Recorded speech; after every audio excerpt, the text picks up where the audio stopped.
Welcome to rePROs Fight Back, a podcast where we explore all things reproductive health, rights, and justice. I'm your host, Jenny Wetter, and I'll be helping you stay informed around issues like birth control, abortion, sex education, and LGBTQ issues, and much, much more. Giving you the tools you need to take action and fight back. Okay, let's dive in. Hi, rePROs. Welcome to a special bonus episode of rePROs Fight Back. I'm your host, Jenny Wetter.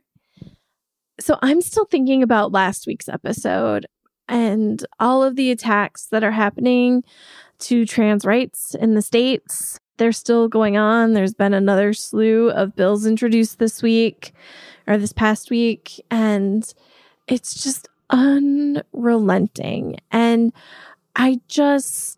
it breaks my heart. It makes me so angry. And I just feel so terrible for all of those trans kids who deserve our love, who deserve our support, and instead are having to deal with all of this.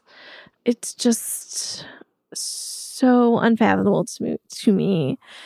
They deserve to be living their lives as kids and not having to worry about all of this. And it is just enraging to me that they are having to deal with this bullshit day in and day out right now. These attacks have to stop. Like, it is just the worst, y'all. Saying that trans kids can't have access to gender affirming care, saying they can't play sports that correlate to their gender. Like, this is just, there's no reason. There is no reason for all of this. I really hope that we start to all speak up and fight back against all of this. It is just terrible. So that's really been weighing heavy on me for the last week. I mean, longer. It's been weighing on me as all of these bills have been introduced, and it seems relentless. So, and if it seems relentless to me, a cis woman who this doesn't affect my life per se, think of the trans people in your life who are having to see all of this hate and all of these lies about them spewed all over. So make sure you're checking on them and seeing if they're doing okay, because this has been a really hard couple of months for them. I'm sure longer, but particularly these last couple of months where the attacks have just been unrelenting. Just know that we see you, we care for you, we support you, and hopefully the tide will turn soon and we will be able to push back all of these attacks. Maybe we'll be able to get the Senate to pass the Equality Act, and that will end all of these attacks. There has to be an end to this soon. So those are the main things that I've been thinking about. I know, sorry, y'all, it's kind of heavy. Nothing else too exciting. I'm in DC, so I still haven't been able to get my vaccine yet. I am on the pre-registering to get an appointment list. So hopefully sometime in the nearish future, I will be able to get one. But it has been so heartening and heartwarming to see so many people I know who've been able to get theirs. And it just takes all that little bits of stress you didn't know you were carrying off your shoulders. Like when my parents got fully vaccinated, I didn't realize how much I was stressed about that until they were fully vaccinated. And I just felt this invisible weight lift. So hopefully I will be able to get mine soon. It would really be nice to be able to start to see some people more. That would be lovely. So I think I'll leave the intro there. I'm really excited for this week's episode. It is Black Maternal Health Week this week. And so we thought it was really important to do a special episode for Black Maternal Health Week to talk about Black maternal health and issues around it. And I couldn't think of two better people to have with me than Dr. Perritt and Dr. Peart with Physicians for Reproductive Health. We had a wonderful conversation and I can't wait for y'all to listen. So enjoy. Hi, Dr. Perritt, and hi, Dr. Peart. Thank you so much for being here today. I'm so excited to talk to both of you. Thank you so much for having us. We're excited to be here. Thanks, Jenny. Thanks so much. Okay, so do you both want to take a second and introduce yourselves real quick? Tell us a little bit about yourself and include your pronouns. So let's start with Dr. Perritt. Of course. Hi, my name is Dr. Perritt. I use she, her pronouns. I'm a board certified OBGYN and I have subspecialty training in complex family planning. I'm also the president and CEO of Physicians for Reproductive Health, which is a physician-led nonprofit organization that uses medicine and science to advocate for comprehensive person-based reproductive health policy. And Dr. Peart? Hi, Jenny. Thank you for allowing me to share this space in this important conversation. So I'm Dr. Mishka S, and my pronouns are she, her. I'm an OBGYN specializing in complex contraception and family planning here at the University of North Carolina. And I'm also a fellow with the Physicians for Reproductive Health. Great. I am so excited to have y'all with me today. This episode is coming out for Black Maternal Health Week. And I think, one, it's such an important issue. And I am so excited to have both of you here to talk about it. So I guess let's start at the beginning. What is kind of the state of Black maternal health right now? Like, what does it look like? Yeah, so I think in answering this question, it's important to highlight the fact that maternal health as a whole in this country is not in a great place. But when we look at health outcomes by race and ethnicity, we start to see some major disparities emerge, which is unacceptable. Take, for example, Black maternal mortality. Maternal deaths occur more frequently among Black people than any other race or ethnicity, and per the CDC, are 3 to 4 times more likely to die from pregnancy-related causes. So these inequities have persisted for decades, and they exist across socioeconomic status.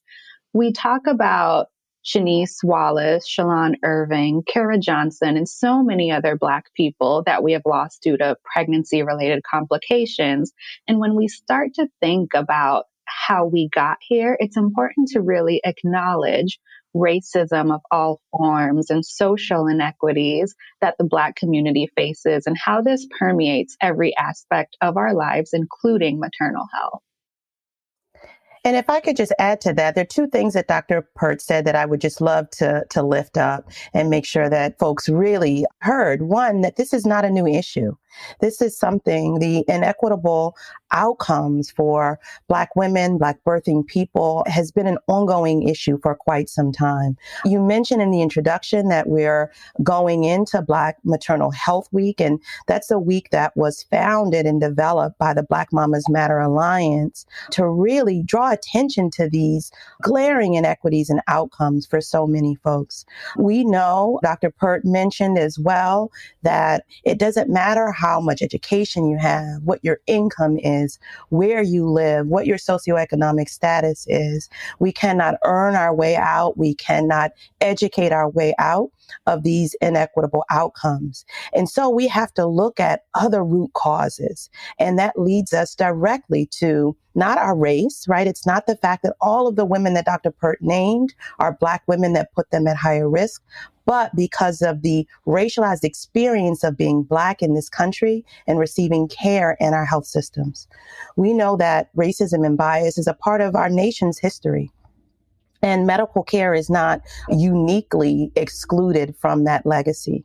And so it's way past time that we start to really grapple with this history, with this legacy, and really think about meaningful and sustainable and authentic ways to address it.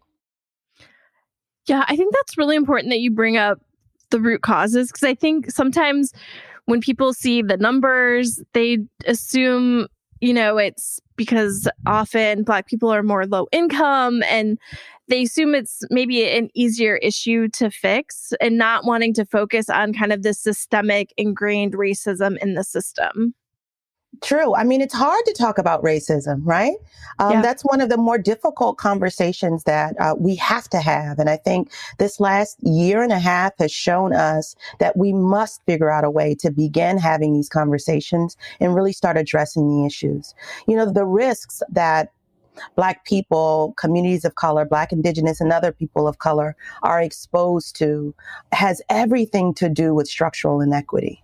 right? And that's part of our legacy in this country. And so it's easier to say, well, let's throw some money at it, or let's move people out of neighborhoods, let's change school systems. But that doesn't fix any of the real root causes, and certainly doesn't change outcomes for Black mamas.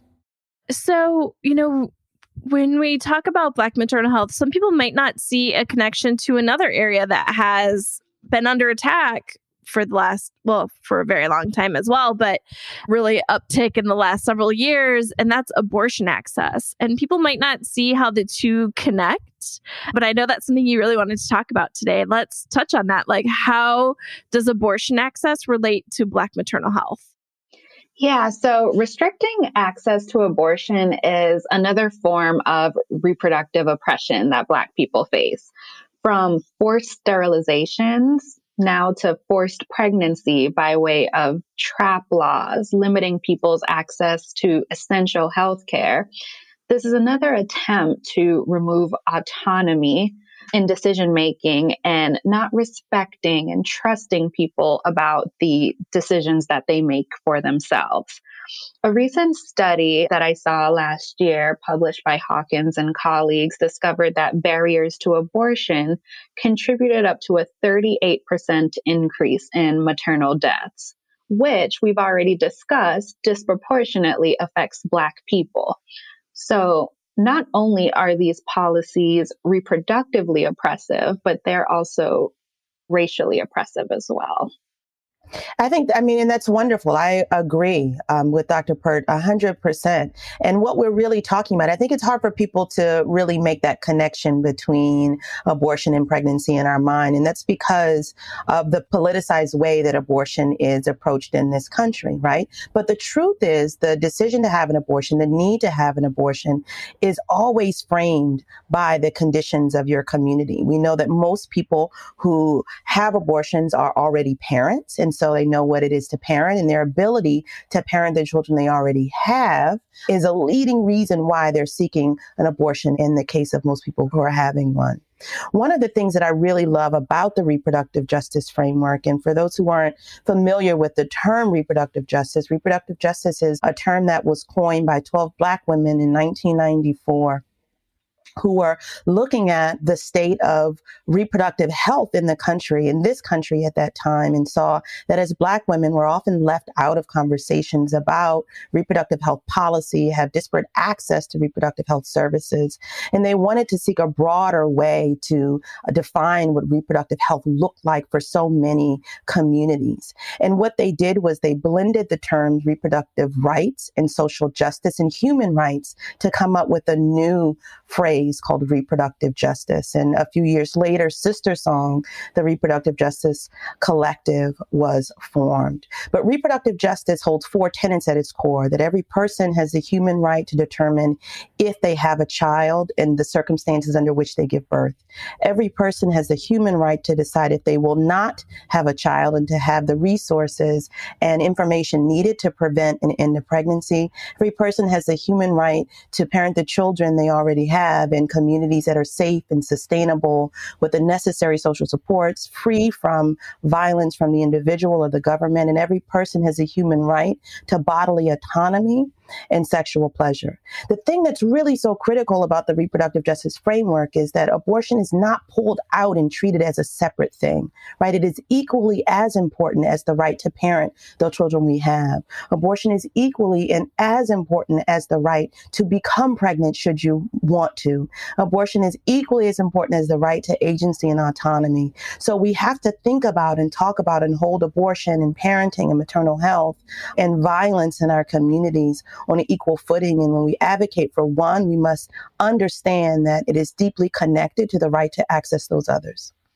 I think that's so important for so many reasons, but one of them is so often funding and advocacy and all of these for these issues, for many issues, but these in particular are really siloed off from each other, right? Yeah, like you will often see the abortion rights conversation as a separate conversation from the maternal health conversation. And so often they're not talking with each other. They might sometimes talk across each other. So I think it's really important to have this conversation about how they interrelate. I agree. I think, we treat them in these false silos, right? These issues are deeply connected in the lives of the patients that I take care of.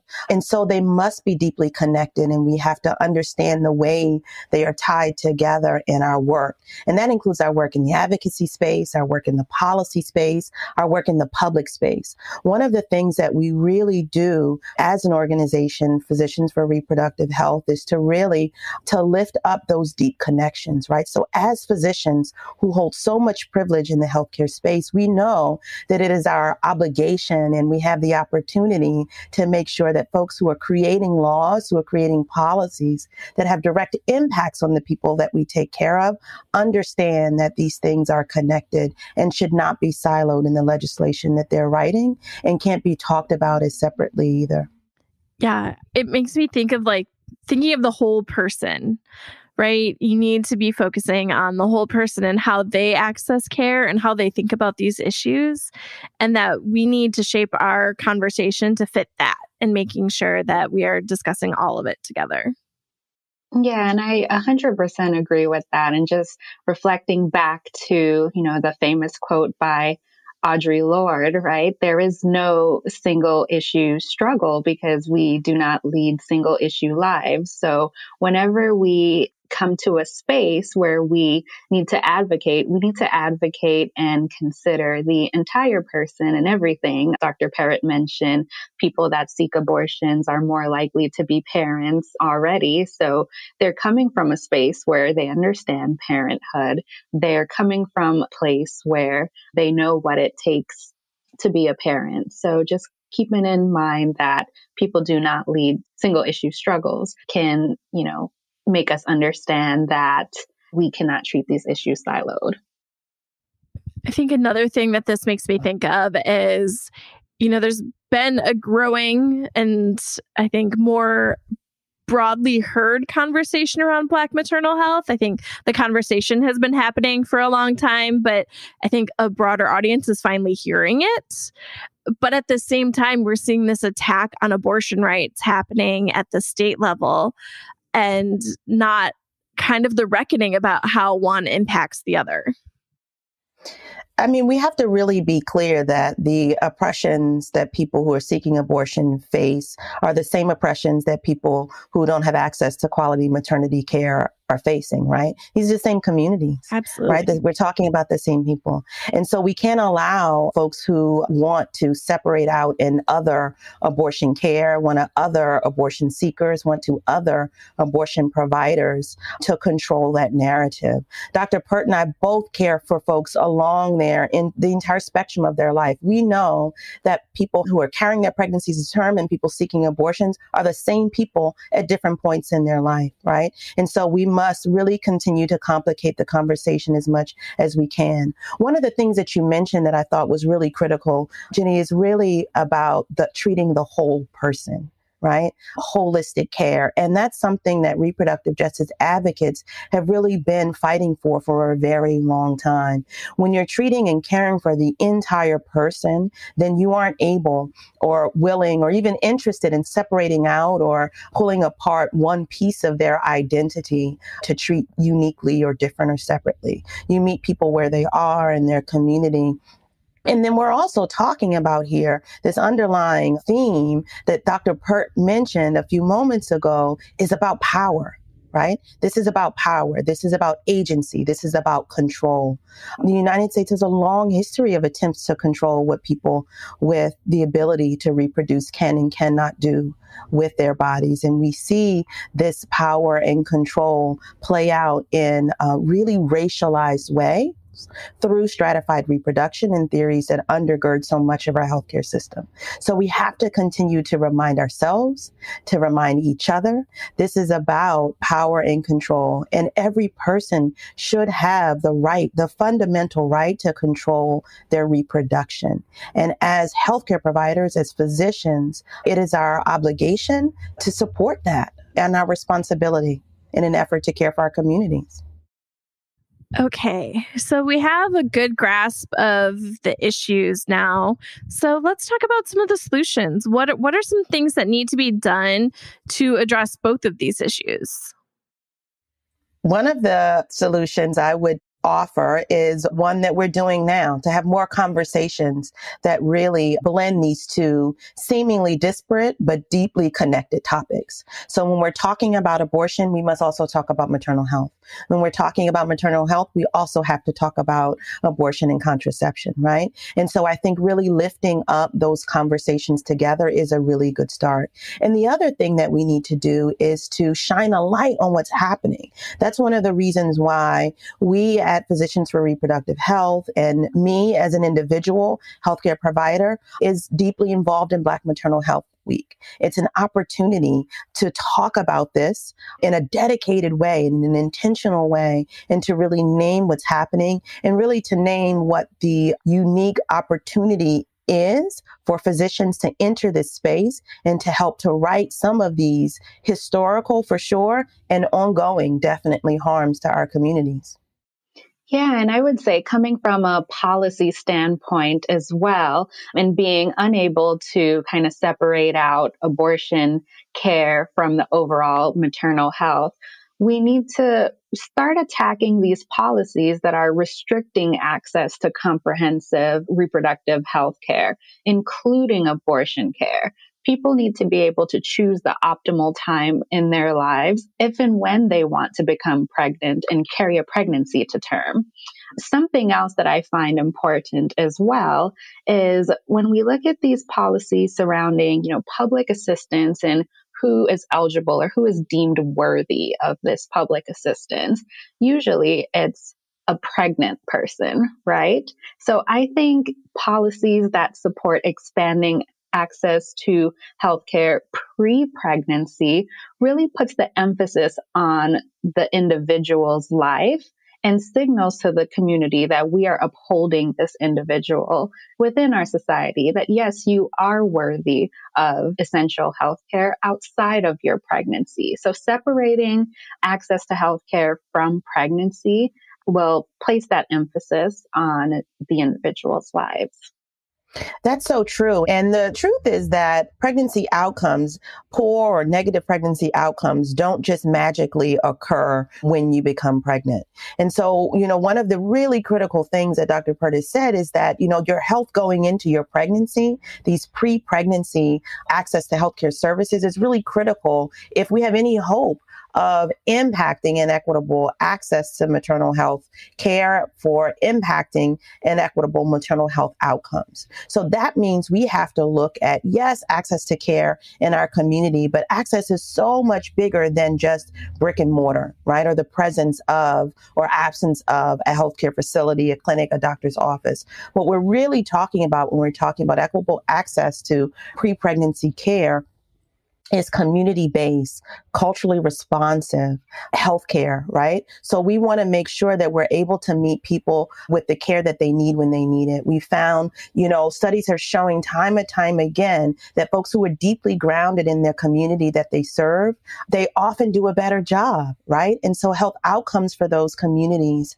are much, much better when you have folks who are informed by what the needs of the community is, right? And that can't be done from a grass tops level, right? So we as healthcare providers must be deeply embedded and responsive to the communities that we serve. And that's a huge part of ensuring equitable access to healthcare, reproductive healthcare prior to pregnancy, and then ultimately improving maternal and infant health outcomes during pregnancy as well.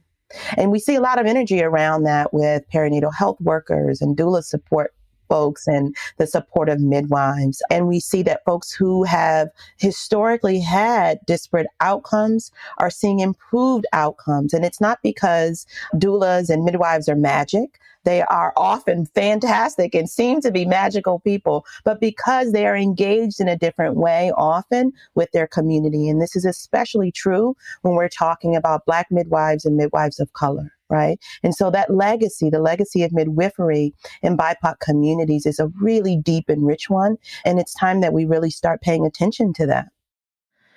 So all of this also makes me think of some of the other research I've seen. So you talk about the importance of the health going into the pregnancy and having access to healthcare and a support system before. But this plays into the racism inherent in the system, but also that people experience day to day, and the stress and toll that takes on people's bodies and then affecting health outcomes later. So this all comes together and all interrelates and all needs to be tackled. Yeah, and just lifting up what you said, Jenny, I 100% agree with that. Just looking at the chronic stress of being Black in America, dealing with overt discrimination, implicit biases, explicit biases, facing microaggressions, it does take a biological toll on an individual. It leads to a biologic response in Black bodies that will lead to these negative health outcomes for an entire community. So yes, I agree. Dealing with all of the different forms of racisms and isms that the Black community faces will be one way to help improve the community. And this is really hard, right, for healthcare providers. This is a new way of thinking. You know, we were trained to believe that we were objective and our care was free from bias. And to be honest, I mean, it's a diluted approach, right? How could we, who have been cultured in this system that is steeped in the legacies of genocide, steeped in colonialism, steeped in the legacy of slavery and oppression, right? And we've only recently come out of that. My mother grew up in the Jim Crow South, in a place that is still deeply segregated. And so to believe that we as physicians would be magically above that kind of culturation is not just misleading, but also doesn't allow us to really address the things that we need in ourselves and our community and our care to be able to improve outcomes.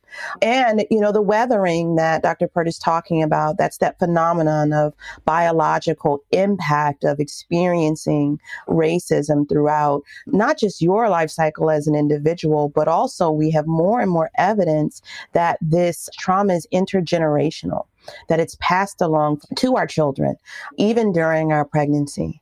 And this is no way to lean into a deficit narrative. This is not to suggest that Black women are broken or that we need to be fixed, but really to be very clear in saying it is the system that needs to be fixed.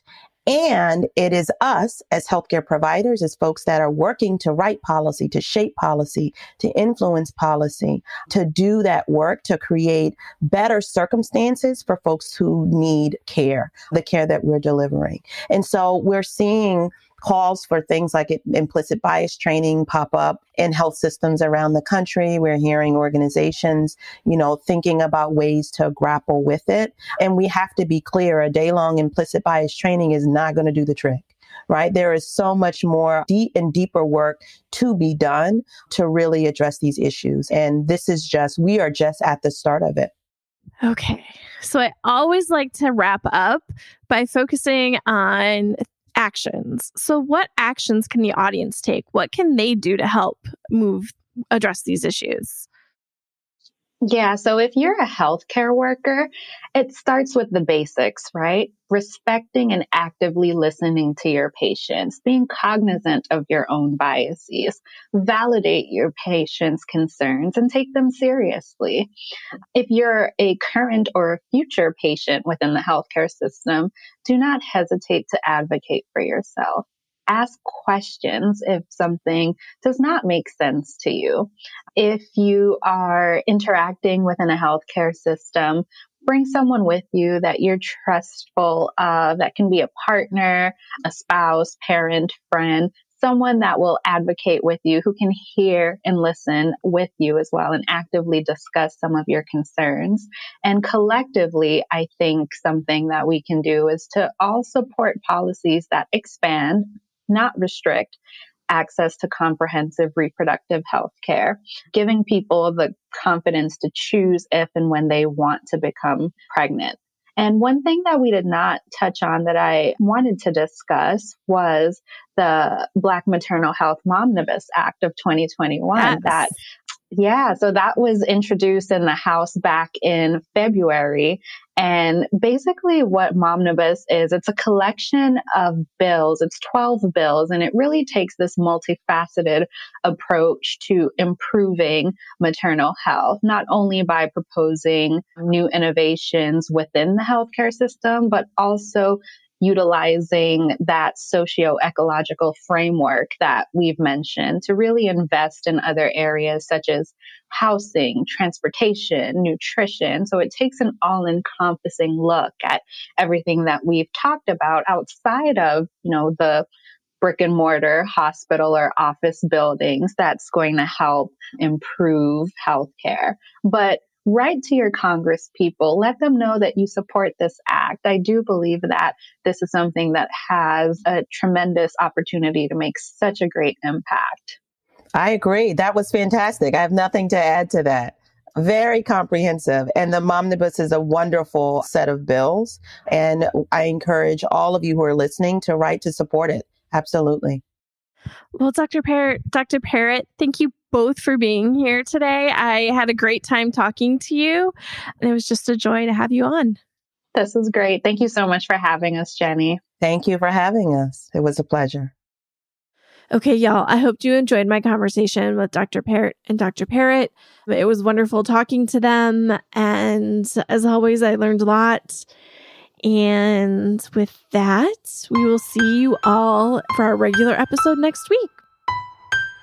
For more information, including show notes from this episode and previous episodes, please visit us at our website at reprosfightback.com. You can also find us on Facebook and Twitter at reprosfightback and on Instagram at reprosfb. If you like our show, please help others find it by sharing it with your friends, and please rate and review us on Apple Podcasts. Thanks for listening.